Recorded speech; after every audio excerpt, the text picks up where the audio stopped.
اسحاق ڈار کی گردن پکڑی جا رہی ہے.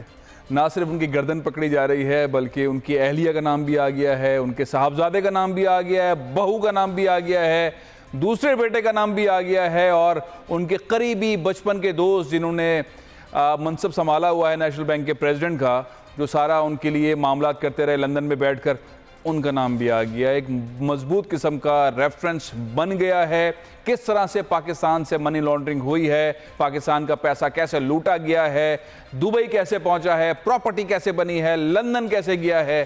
نیب نے آخرکار ایک لیٹر جاری کر دیا ہے.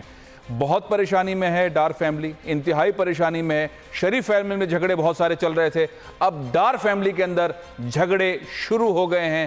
کیسے واپس لایا جائے گا یہ پیسہ, نیب نے کام کرنا ہے. میں آپ کو پہلے رپورٹ دکھا دیتا ہوں, پھر اسی موضوع پر بات کریں گے. آئیے دیکھیں یہ رپورٹ.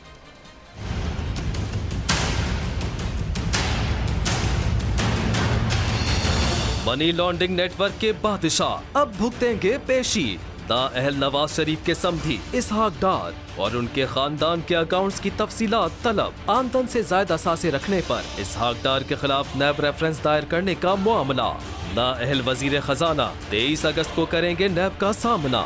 جے آئی ٹی کی حتمی رپورٹ کے مطابق اسحاق ڈار کے اثاثوں میں بہت کم عرصے کے دوران 91 گنا اضافہ ہوا اور وہ 90 لاکھ روپے سے 83 کروڑ 10 لاکھ روپے تک جا پہنچے. اسٹیٹ بینک سے طلب کی گئی تفصیلات سے نیب کو اسحاق ڈار کے خلاف تحقیقات میں مدد ملے گی. نیب کی جانب سے اسٹیٹ بینک سے اسحاق ڈار, ان کی اہلیہ تبسم, بیٹے علی مصطفیٰ اور مجتبیٰ حسنین اور بہو اسما علی کے علاوہ نیشنل بینک آف پاکستان کے موجودہ صدر سعید احمد کے بھی تمام بینک اکاؤنٹس کی تفصیلات طلب کی گئی ہیں.